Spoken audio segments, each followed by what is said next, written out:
Alright, this is really creepy. We're heading up into this wax museum. Seems a little bit big. Looks like it's been shut down for at least like 50 years or something. Dang, yeah, this is crazy.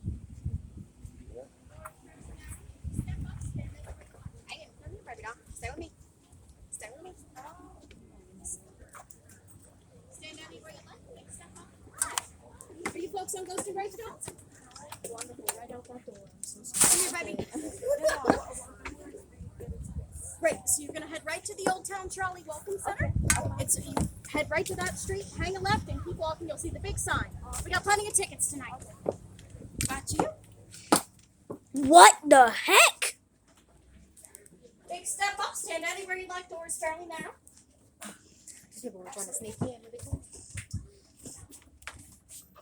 Bro, this is bobblehead Benjamin Franklin. No, that's not. That's Donald Trump. The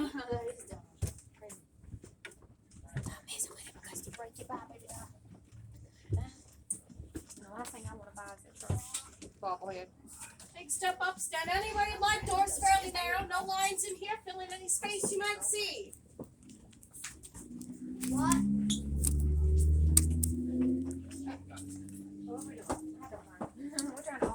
This building was built back in 1886. Oh, sorry.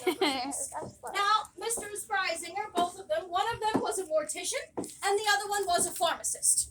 So if you went up to Mr. Spreisinger and said, Mr. Spreisinger, I'm about to die, just drop dead right in front of you, you would mix together three things. You would pull them out of these cabinets here. He'd mix together water, grain alcohol, and a rather aggressive scoop of a pretty hard drug called opium. And he would shake it together and he would give it to you and he'd say, here you go, you're cured. And if you weren't cured, you came back after 5 p.m. and saw the other brother, the mortician. It's a very lucrative business strategy, it really was. Now this building was built directly on top of the Tolomano Cemetery.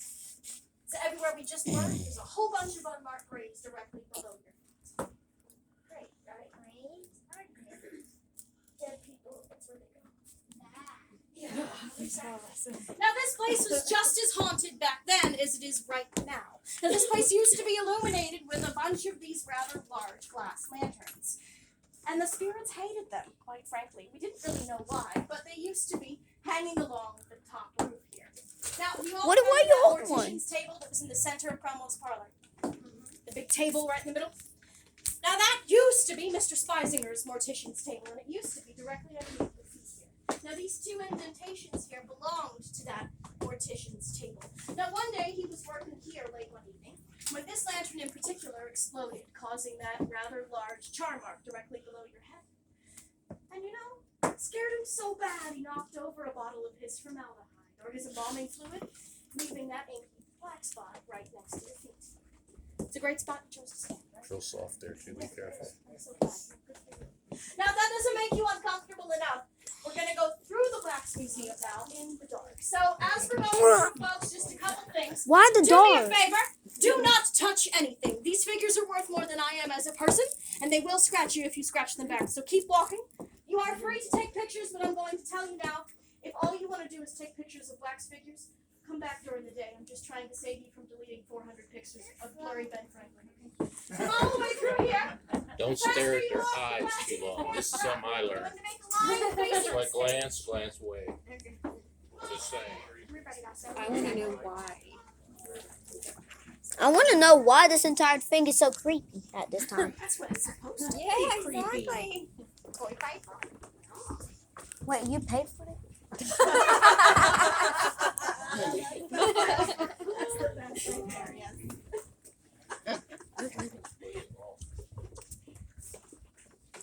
Dang, that's a whole I leg. know. Somebody wear that instead of having one.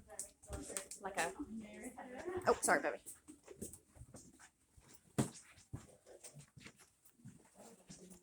Oh my god. Where'd you put your coin? Oh. Feel like there's. Very cool. Here's Abe. Very cool. Bruh. I need a replay on that. That's where There's Jack from Pirates of the Caribbean. Bring it, son. We're gonna want to fix the stage. Ooh. Ah. Come all the way in. Keep moving. You folks are gonna want to come with me. Come straight this way. You're gonna want to stand right around here and face this display right in the center. Come all the way in. Everybody's in. Welcome to the Chamber of Horrors. Now, like I mentioned in there, a lot of these people were given this antidote to try and help them. But most of the time, it ended up killing them. Now, a lot of people in this time were quite frankly buried alive. And we decided we were going to exhume these coffins. And we found that a lot of these people were wearing their fingers down to the bloody bone, trying to scratch their way out of their coffins. So we had to do something about it. We created the patented safety coffin. This here is an example of our patented safety coffin. It consisted of a gravestone that had a tube right here that went down to you 6 feet under in your grave. Through the tube was fed a string. One end was tied to one or many of your body parts, and the other end was tied to a bell.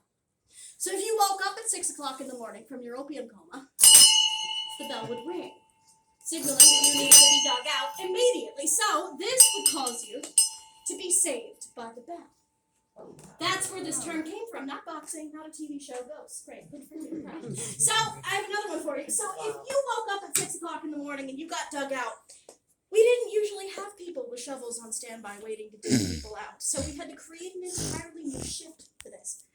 Any guesses? The graveyard shift, right, that's where this came from too. Blame history for the puns, not me. They don't get any better. Question, is that a real frog?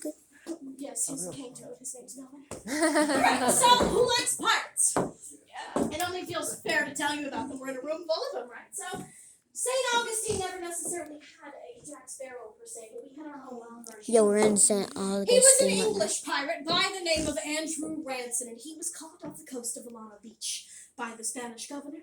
Spanish governor hated this man, so he decided he was going to put Ransom and his men to hard labor building the Castillo de San Marcos, the fort, the center of town. But then Ransom was going to be made an example of. We were going to put him in the center of town on the garrote. Anybody know what the garrote is? Yeah, it's a method of death, way worse than the hanging, right? They put you up here, they twisted it around your neck, 70, 90 turns. People brought their kids to this. They brought picnics. It was a great thing. You better help me on the demonstrations. Sure. Hand your back to where you want to get where you go. All right, come all the way up here. What's your name, sir? Steve. Not today, Steve. No, it's Andrew Ransom. Place your back against the pole, and you're ready to face a crowd who wants nothing more than your person. All right, I promise you nothing will happen against your parents. Can All right, so can I give it a the shot? after clergy's this? here, the government's here, and the governor himself is here. As the executioner gets ready to name the names and crimes of the guilty. Andrew Ransom. You know, Andrew here has been found guilty of the crime of piracy. Now that means that he's going to be put to death by garroting. Now, of this method, the rope is going to travel around his neck. It will then go back through the hole. Now, what's going to happen is I'm going to tie this rope to a baton. I'm going to then continuously turn that baton. Now, that means the rope itself is going to continuously turn as well, and that means he's going to die. But Good luck. Good luck, Steve. Good luck. Good luck, Steve. but it's gonna Die happen, on Valentine's Day. I wouldn't want that. It's going to happen in one of three very specific ways: asphyxiation, blood loss, or decapitation. What? Even cheese. Well, and then we'll all go to the governor. Cheesy. Guess what? The governor is the happiest of all to see this man put to death. So happy that he starts to allow people in the crowd to take illegal bets on how many turns of the rope it's going to take to kill him. It's a horrible thing. Start shouting out some numbers. 8 high. 7. 8 high. Come on. We can do this. We can pay by the turn. 25. 22. How about 97? 100. 100. Be here all day. You've got this. Okay. All right. So That was mine, bro. turn of the rope. Andrew. Leona, a little bigger for the crowd. Yeah, that's right. Alright. You're not gonna like me after this, I promise. With the first turn! Leona, I think maybe you want to just sit this one out. I better do this. You're fine, kill the man, sorry. So, in 1684, out there in the town square, it happened just this way. On the first turn of the rope, Andrew Ransom was eerily calm, and it was evident that death was near. However, on that second turn, the people in the audience saw something. Now, what they saw was a very unusual thing. Andrew Ransom, this bloodthirsty pirate, was holding Catholic rosary beads in his hand. Well, that's not going to help. That can't help, can it? Because on the third turn, Andrew now began to struggle for air. Struggle for air. Struggle for air.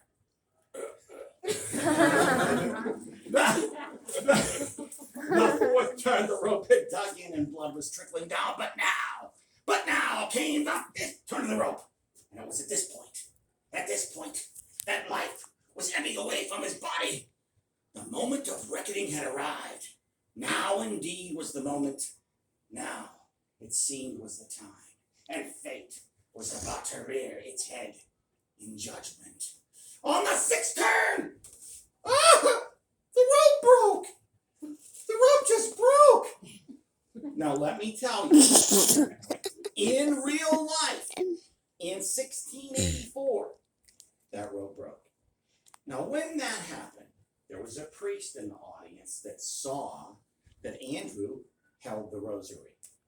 Now, that priest was very moved, and he ran up and said, Andrew Ransom, my son, you clearly are a miracle. You're a gift to us all, and clearly a sign of God. And because of this, we are going to take you, Mr. Ransom, to the church and protect you from all charges.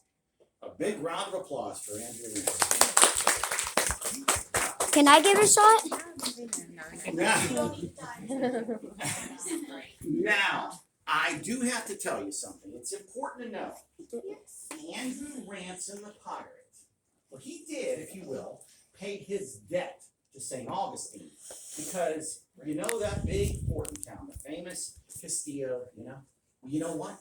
Andrew the pirate actually had a major hand in designing the fort. And any other time a pirate would dare attack St. Augustine, well, Andrew was in charge of interrogation. So it was a feel-good story of redemption in a lot of ways. There was, though, one little problem left. You see, the governor of Florida had been totally humiliated by all this, and he was very mad. And he pushed to have that execution done again. He wanted it done a second time. He wanted it done right. I gotta take off my But the townspeople of St. Augustine said to him, oh no, your authority, governor, does not override the Catholic Church. So all the governor could do was just pout like a baby. And pout like a baby he did. He cried, he was fit, he threw temper tantrums. It was bad. And it got to the point where the governor's wife, feeling bad for her husband, wanted to cheer him up. So she went to him and she said, hey, sweetheart, hey, look, honey, just relax, okay? Forget this Andrew Ransom stuff. She said, you know what, honey? Tomorrow our daughter's going to come over for dinner and she's going to bring her new boyfriend. Oh, boy. So tomorrow came, you know what's going on? Oh, yeah. Tomorrow came, her daughter came over, and her new boyfriend was Andrew Ransom the pirate. Bruh. And then, to make matters even crazier, Andrew Ransom the pirate ended up marrying the governor's daughter. Governor got a son-in-law he hated, and to this very day, hundreds of years later, there's a little pitter-patter of little Andy Ransom feet all over St. Augustine because all of his descendants still live right here in town. Wow. Now I say to you, everybody, enjoy the rest of your tour with Leona. Thank you so much, everybody. A round of applause for Michael, the executioner,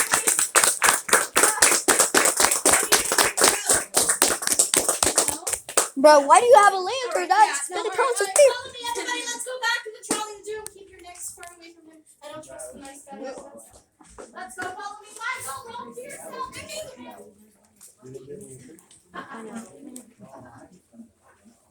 Dang. Where is she? She went back to the car.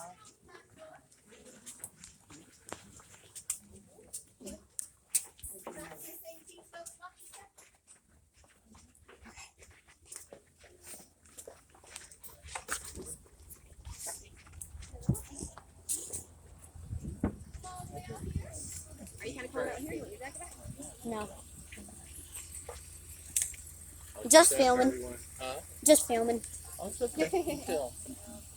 You never know, because sometimes you don't see anything and it shows up on your pictures later. So When true, you're and blowing you- them up and looking around. That's how they find it.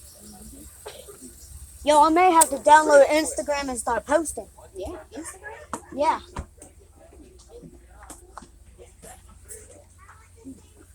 Oh, they quit on me.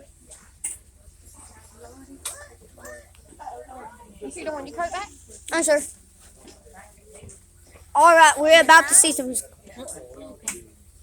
Yeah, we're about to see some crazy cool stuff. The front. Hey, Brittany.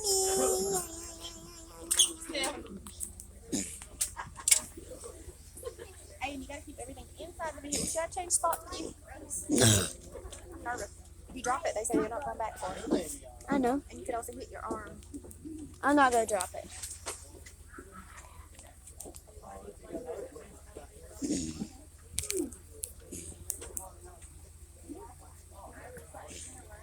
The inside the head.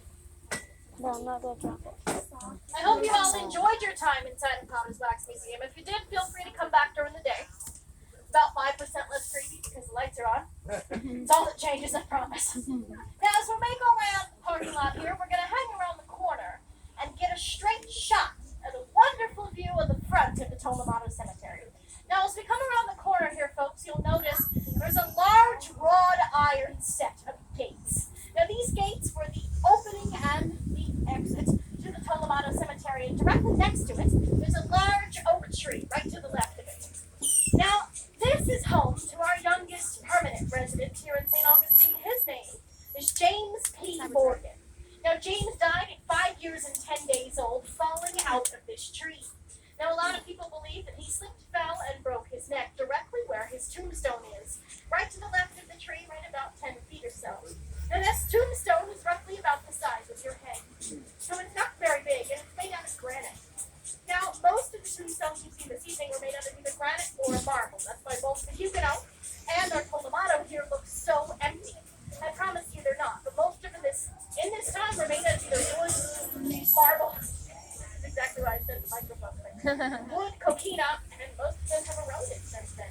Now, if you look right down here next to the set of gates, you'll see Bishop Burroughs' bust and that lovely white mausoleum. James's tree here, and all by its lungs, this lovely little tombstone. Make sure you say goodnight to James, so that he doesn't follow us home. Now you'll notice most of the ones you see here, like I was saying before, either granite or marble, and you had to have a lot of money in order to have one made like this. And God forbid copper, right, like Bishop Burrough had. So when Bishop Burrough died back in 1872, we decided that we had to push his funeral roughly 2 weeks out. That way everybody who had money and everybody who traveled by horse and buggy could get here with enough time to see him. Now Bishop Burrough died in June in Florida. Does anybody know what June in Florida feels like? Miserable, right, exactly, miserable. So we didn't really have much to do with him, other than put him on a really big block of ice, cover him with some Spanish moss, and call it a day. Well, this ice melted rather quickly, leaving us with a horribly soggy bishop, a really, really big puddle, and quite frankly, more holy water than we knew what to deal with. So we decided we were going to put Bishop Burrough in a big old metal casket, place him with a glass roof on top, welded shut, and then walk him right down this road all the way into the Catholic Basilica. But the service was beautiful. This place was packed to the walls, no dead space, standing room only. And this is where I'm going to need some audience participation here. I'm going to need my side of the trolley to hiss like a snake. And I'm going to need the driver's side of the trolley to pop or snap like something's just exploded. So these noises started to come from the casket in the middle of the service. The noises started, and they got louder. But we can do this. Let's go. Come on, louder. That's louder. It's really loud. Louder than that. And then all of a sudden, bang!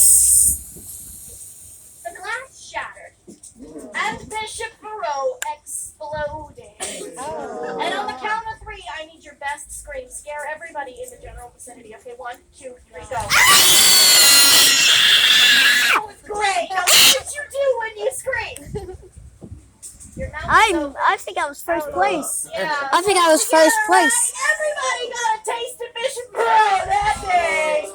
Yeah, people went screaming in every direction along the plaza here until some government officials grabbed some people by the shoulder and they said, "You get back in there and you scrape up as much of that religious goo as you can find." So they did, and they scraped up as much of Bishop Burrow as they could, and they cemented him into his casket, walked him all the way back down this road, straight to that big white building back to the back of the Tolomano, and slammed the doors for good. Now, how many of you believe me? Nobody, right? Thank you! All of you are like, "Yeah, Leota, that's a great story, but you're nuts," quite frankly. Yeah, I am. But honestly, everybody inside of that building didn't really believe us either. So 100 years to the day after he exploded, back in 1972, all of the Catholic officials inside of the basilica walked right back to the Colorado and pried open those doors, took a tool, and broke open the cement. And here's the ghostly part. Every single piece of Bishop Burrow still just as pink and fleshy and gelatinous as the day he was poured back in there. He had not decomposed a day in over 100 years. So then we moved him to the center of the Tolomado, where he now rests in pieces. That was a good one. Now all the way across the Plaza de Constitucion here is this big white building with the red doors. That is the Catholic Basilica. Right in the center here is where Andrew Ransom himself was corroded, and that governor's house right back there at the back with the balcony over there is where the governor was standing. That church, the same one where Bishop blew up, is the same one that Andrew Ransom was drugged off into. It's neat to put a face to the story, huh? Now we're approaching St. Augustine's Bay Front. It's a wonderful place to catch a bite to eat, see around the St. Augustine's lighthouse as it makes its way around. Great, wonderfully pretty place, right? Picturesque views. Great place for a bed and breakfast. We have a couple famous ones over here, quite honestly, but the Casablanca Inn is one of the world's most famous haunted bed and breakfasts. It borders the Teeny Martini Bar, so if you had a visit there, then you know exactly where I'm talking about. I'll point it out as we make our turn here. Now, the Casablanca Inn hit its stride back in the middle of the 1920s, right in the middle of the Prohibition era. There was a woman who owned the Casablanca Inn, and her name was Mrs. Bradshaw. Now, Mrs. Bradshaw was a widow and an entrepreneur, and she knew, quite frankly, how illegal it was to consume or sell alcohol right in the middle of the Prohibition era.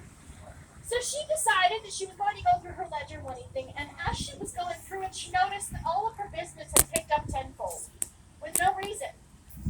So she decided she was going to investigate. She was not upset by the amount of people who were in her hotel. It was great business, but she wanted to see why and where they were coming from. Now, it didn't take her very long to see some men hanging out along the seawall here. She'd seen these men coming in and out of her hotel often enough to point them out.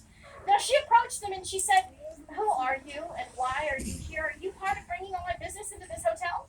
And they said, "Well, we're pirates, rum runners from the Caribbean, and we're using the back room of your hotel for a speakeasy right under your nose."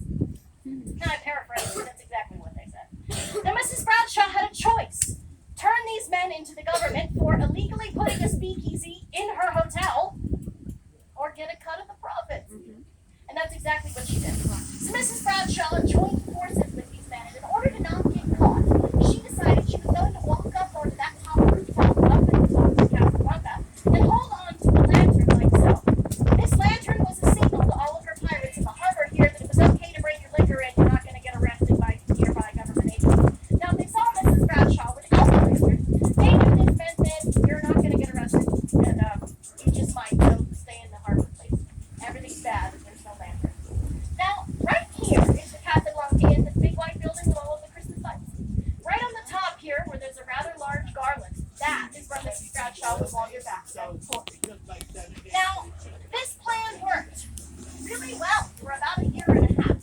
Mrs. Bradshaw even fell in love with one of these pirates. Until one day, there was no response. And she went up to that top roof until the day she died, causing the now owners to rename it out of respect for her, the Widow's Walk. Now, this lantern here is seen more commonly than any other apparition here in St. Augustine. And that man, her long-lost lover, some say he ghosted her. Now, Mrs. Bradshaw is seen all of the time here in St. Turn itself on, the bed will turn itself down.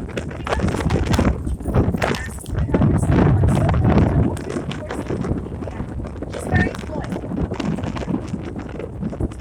Now, right out of my side of the trolley here is our heart of the city. This is the Castillo de San Marcos. This is St. Augustine's Fort, and honestly, it is one of our most popular locations here in St. Augustine.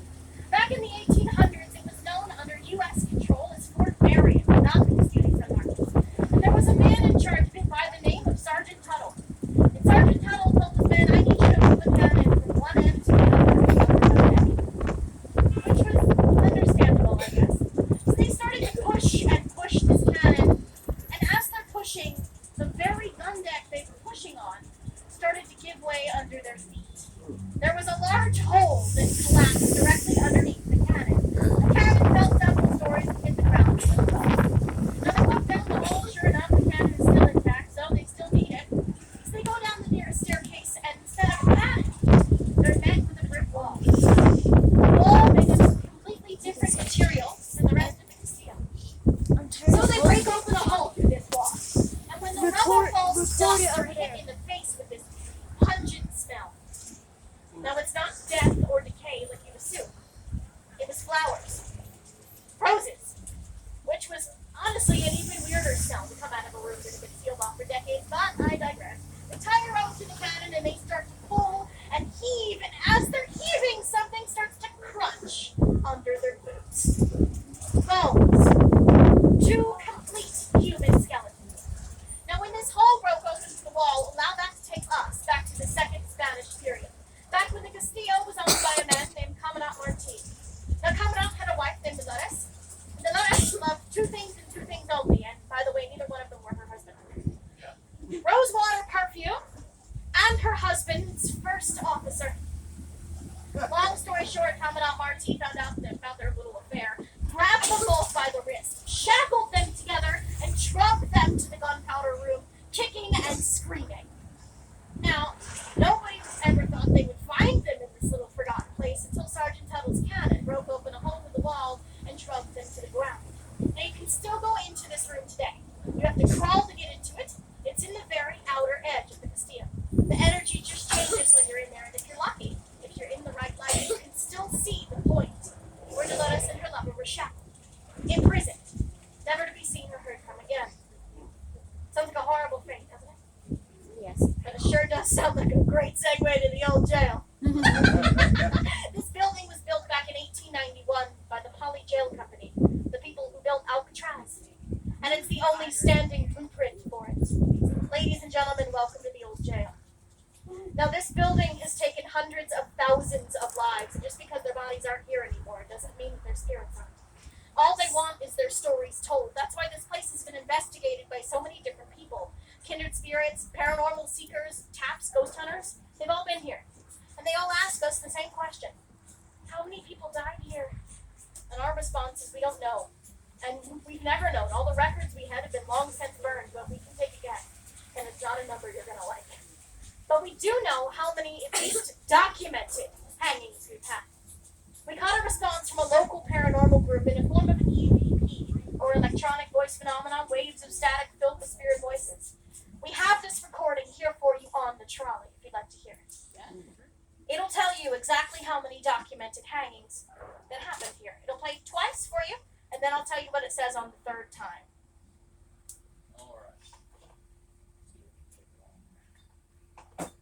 Use your best guesses. Trust me, once you hear it, you'll really know what it says.